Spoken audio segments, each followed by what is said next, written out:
Hey, good afternoon, everybody. So I just wanted to give like a little background on myself. Someone had brought it up about trading cards and all this other stuff. It's like, people don't understand um, the hustle, the money to be made behind a lot of this stuff. They just see it as something like, because when I was a kid, it was basically we would go and collect our favorite sports players. Garbage pail kids was a thing when I was a kid. We didn't think of them, as the way they are now. Now there's like investments, and people go buy a $20,000 one-of-one rookie card, hoping that later down the road it's worth $40,000, $50,000 or whatever, and sometimes they do. But I just so for me, like I've always had that. Like my 9 to 5 job is I draw structural steel. I'm an outside contract worker. I work for companies, strictly one now, but at other times I was working for two, three sometimes. And that got a little bit rough trying to coordinate their the time to work on one company and not the other, and then them, just it's and then I always had my like side hustles. I love selling shoes. I've been doing these since like 2017, like Jordans mostly, and SB Dunks. This one I'll probably never sell right here. These are like $800 or $900 Panda Pigeon SB Dunks. I mean, it's just like one of my favorite shoes of all time. I'll probably never sell it. They'll probably never remake this shoe again because SBs, but I've always done that. And also will sell like a low end. This is like a brand new little work shoe right here. If you can find stuff like this for super cheap, people always need work shoes. Most work shoes are black. This is a white one. So I forget what these sell for. So when I list it, I'll put it, fair listing and stuff like that. Also, like the sports, Prism is my favorite. I love Prism Monopoly. This was from last year. I sold all my stuff from this year. So Prism is hot. It's always hot. Even the Prism Monopoly, all my Monopolies I sold, all my regular stuff. So I try to stay away from like non-Rust. I do like Optic. But and then of course I love selling sealed Pokemon products. Not really the singles too much, a lot more work. The sealed stuff I think is king for me. Better long-term investments. I'll even do Japanese, all that kind of stuff. But there was a situation that had came up. I am now, well, not now. This happened back in 2020. I'm the proud owner of a beautiful. That's a beautiful mugshot right there. Proud owner of a PFN number, and this was due to another side hustle I had, which was selling powder. I'm gonna say pills, other stuff, and it's I don't know, the situation of how I got into that is a really messy, tricky one, and it was hard to get out. So me and my ex were going through a bunch of stuff in 2019. I had a feeling that she was cheating on me. She was all of a sudden going out with her friends instead of doing family stuff. So I'd take the kids out to the theme park and all that stuff. And, she'd just sit home all day and wait till it got to nighttime and then go out with her friends, stuff like that. Go to clubs, go places. And so, it just, she was putting me through a lot of stuff. And I was trying to figure things out. I would look at the GPS because I had a GPS in the car. I could see where she went, and I'd hit her up like, "Hey, who are you seeing at such and such street in this city?" And she'd be like, "We're playing detective and all this stuff." And so it was like, I was going through a lot of stuff at that time. And then, so I was doing taxes. This is at the end. This is December. I was getting ready to do some estimated taxes because I am an outside contract worker. I have my own business license, all that stuff. I'm not a W-2 employee. And so I do estimated taxes, and I was like, every time I do them, I always have to get her ID. I was like, "Hey, so what's your ID number?" She tells me, "Oh, it's over there in the closet. Just go get it out of my wallet, in my little backpack." I go in there, I get her wallet out. It's like a little Coach wallet I got her one day. And I pop it open to go get her ID. And there's a bag in there, and it's like a little bag, white powder, little bulldogs on it, and I know what it is, but I didn't want her to think I was snooping around in her purse. I seen it right there, so I put it back in there. And so I got her ID, I did what I was supposed to do with it, and I waited like for her to tell me that she had this baggie in there, and she wouldn't for the longest time. I think it was like maybe 2 weeks of me just kind of, waiting to see, if she would actually come out and tell me. So so it's like, okay, so how about I'm gonna have to concoct a plan to like get it out of her. So um I'm a suburban dad in a nice neighborhood, but I'm not from the suburbs. I know a lot more about like street stuff and where to go and what to do, who to talk to, so I go to the local bar down the street. It's close enough to walk. I get there, I could tell, what people are on drugs, what people are doing drugs. And so, I go sit down next to this guy. I could tell he's all hyped. His eyes are glazed over and stuff. And, almost like the third or fourth thing that came out of his mouth after, like, hey, what's up? My name is such and such, is like, you party? Old classic line, you party, right? So I was like, yeah, I do. What you got in mind? So, well, he says, I don't got any money, but if I could hook you up with the guy who's got the stuff, if you share a little bit. I was like, yeah, that's what's up. Let's do that. And so it's like, so I get, I give him the money, we get the product, and, and I used to party back in the day when I was a teenager and stuff. So I know what the stuff is. I know what the drip and all that stuff. So it was like, so I'm partying, and then I'm drinking my alcohol. I get a little buzz. I go home. I act a little bit more drunk than I was, more buzz than I was. And I was like, hey, by the way, I was at the bar and I came home with some Coke. You could toss it away or do whatever you want with it. I told my ex that. And so she's like, what the fuck? Trying to act all mad or whatever, And then she ends up keeping it.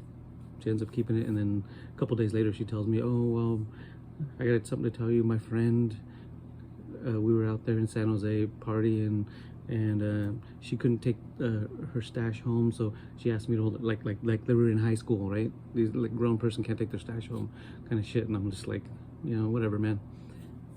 So needless to say, she's now asking me, hey, where did you get that stuff? Could you get some more? This and that. And I'm over here trying to save a marriage, not like, contribute to a bad habit and stuff like that. But she was already doing like Xanax that was doctor prescribed and drinking alcohol with it and all this stuff. And so I at that point, I'm trying to have her back and trying to tell her, you can't do that kind of stuff. But, she felt like I wasn't having her back, but she was already cheating on me and going out and all this stuff anyway. So what are you supposed to do at that point? So, so I get the, so I hook her up with the person who we can get the stuff from, and she'd asked me to get her stuff. Always now she's hooked on this, hooked on Coke,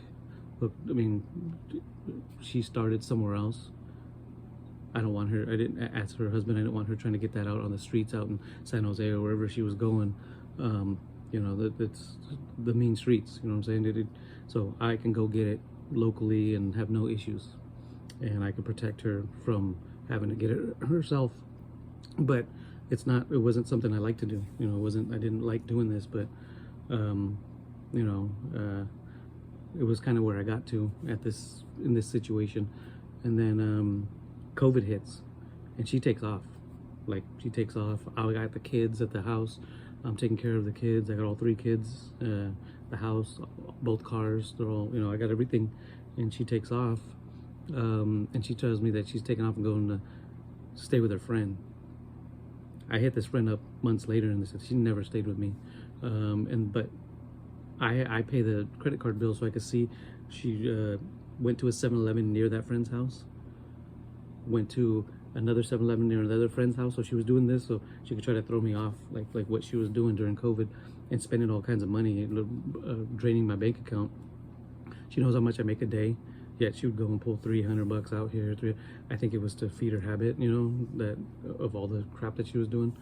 And so one of the people in the neighborhood hits me up, hey, I just bought some, I just picked up from your ex, and that dude that she's running around with. Oh, you did? So I was like, you know what, check this out. I don't want her around here selling drugs or doing that kind of stuff. Next time you need something, hit me up. I'll sell it to you for way less, just to get her out, get her done. So yeah, dumb idea. I did it. I did that. I was able to get stuff for cheaper and just basically sell it like at a little bit of a profit, not much. Everyone was selling their grams for 80. I mean, 100 to like 120, and I was doing 80. You know, it's just like I'll just sell it for 80, and get them. And I told everybody if they ever hit you up or try to get you to buy from them or something like that, just come to me. I'll get it to you for cheaper. Everybody knew. Just come to me. Don't. And so she kind of like her and that dude disappeared. They weren't around no more. I wasn't hearing their name pop up. But that little bit of fast money was it was too easy. It was way too easy. So one of our during COVID, a lot of people couldn't pay their bills. You know, I was out of work for a little while too. But I had a family friend who I didn't know, but she sold her prescription pills to try to pay her rent and all that kind of stuff. So she hits me up and she's like, "Hey, you know, anywhere I can get more stuff or something that I can make more money. Haven't paid my rent in like a month or two, or since like I don't know. It was something crazy. Already owed them like $6,000 or something. I don't know what it was. 3 months worth." And I was like, "Yeah, I could get you something that you could make more money on, if you would like. I could do you a favor and do that." She's like, "Yeah." So I took my own money. It was like $1,900, and I went and got two ounces of powder and brought it to her, and she didn't know how to sell it. I was like, "You got to be kidding me! Don't know how to sell it. How am I going to get my $1,900 back?"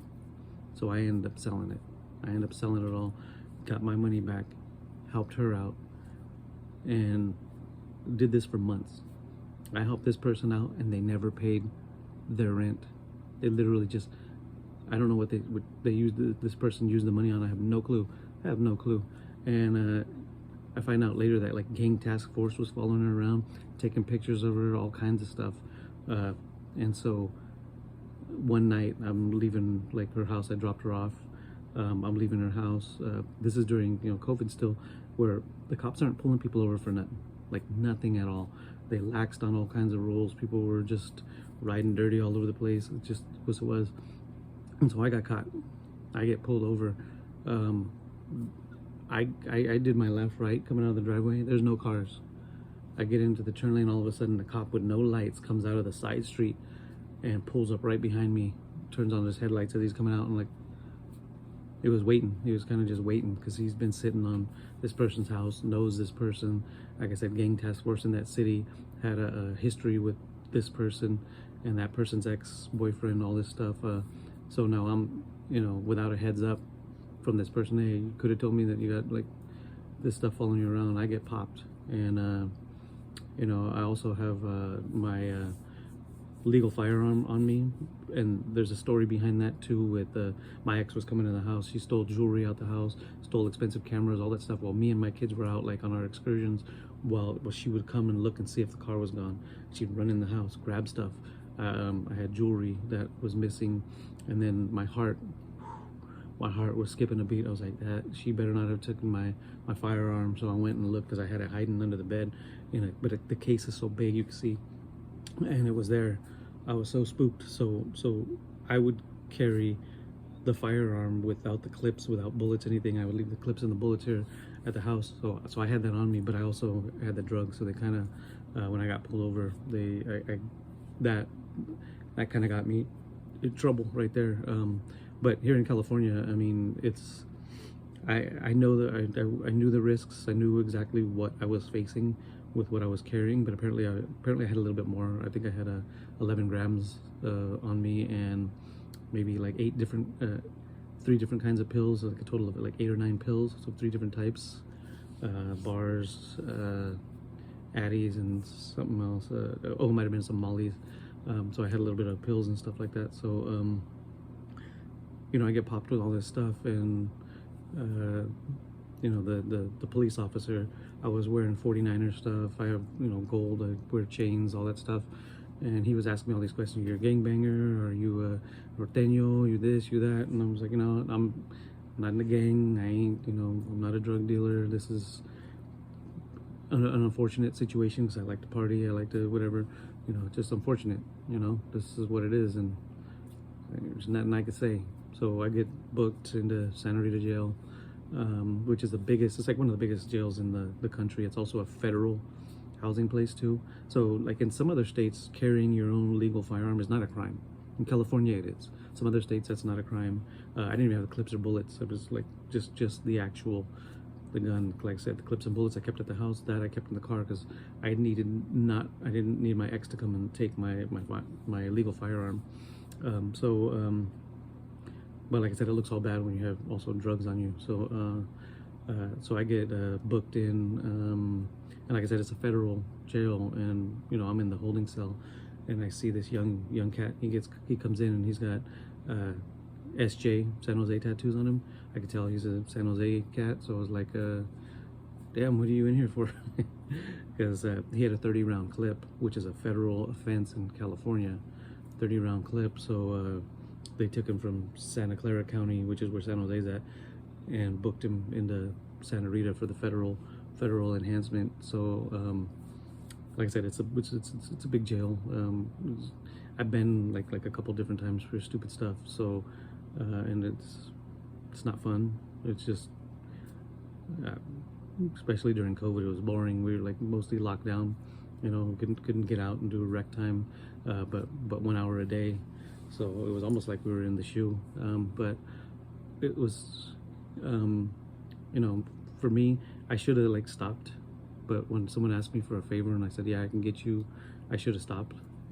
But I didn't, because I always had my side hustles, shoes, cards. I mean, all this stuff. I always had side hustles, and that was a side hustle I had for a minute there, and it was too easy, you know. And you know, I didn't sell to kids. I didn't do all that kind of stuff. It was like the local bar scene area here. It was easy, you know, selling $300 worth of stuff a night, and 150 of that being profit, you know. So it's just it was what it was. Maybe actually a little bit more of that was profit. It's like I think I was getting the grams for like about 33 when you break it down in price, and selling for 80. So it is what it was. And so not my proudest moment, you know, to have to tell my kids, you know, this. You know, I prepared my son because, you know, I was on an ankle monitor.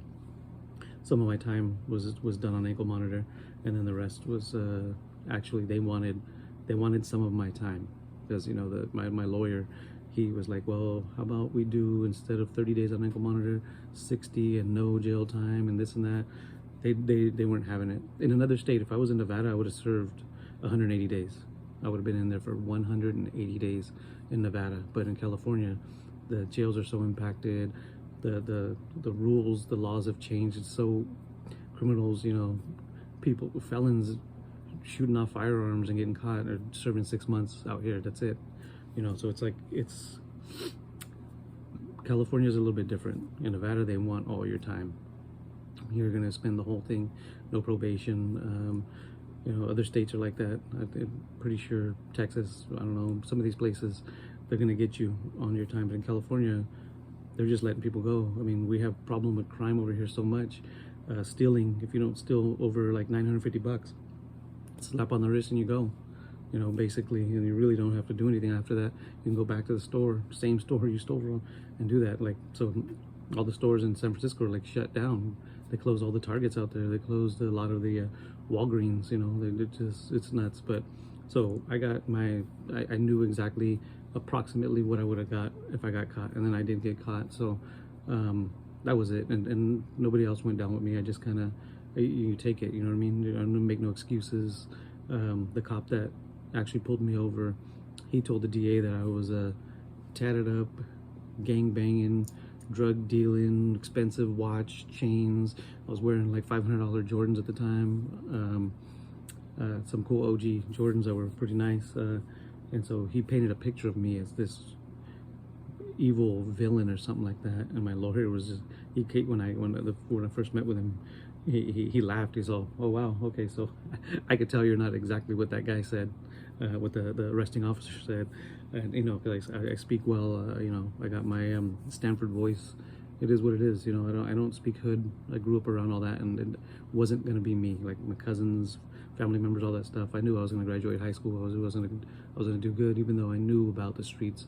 I've been there, like when I was a kid, drug deals right in front of me, all this kind of stuff, because I grew up in that environment. But it wasn't for me, and it wasn't gonna be for me, you know. So it's just, that's what this arresting officer like painted me as, you know. And so he like went through my phone, tried to do all kinds of shit. He was doing the most, like just trying to like, almost like he was trying to turn it into a RICO case for just one guy with a little bit of stuff on him, you know. And so he tried to turn it into something big. But like I said, nobody else went down with me. None of the stuff he said was admissible in court. It was just the facts. I had this on me, I had this on me, and that was it. How do you plead? So I said, I plead guilty. That was it. I pled guilty. I'm not gonna fight anything. Just give me my sentence, whatever it is, and that's it. And so the lawyer fought for me to. He was, you know, just fighting. He's, you know, he's a white collar dad, owns his home, all this stuff, and you know, it's just a slip up, a mess up in his situation. So let's. Oh, sorry about that. Let's. You know, let's be lenient with him. He's a single father. You know, he has all his kids live with him, all this stuff, and so they were like, yeah, we see he's not exactly what the officer said. He's we expected when he came in for him to be something else, and he's not. So even the judge and the DA and everything, they were kind of like, oh, so they were pretty lenient on me. But you know, it's not like you don't want to get in those situations more than once, because the next time it ain't gonna be so lenient, you know what I mean? So and so I did my time. I kept this little as a reminder, you know. It's just something that I put behind me, and it's never gonna happen again. That's one of the things.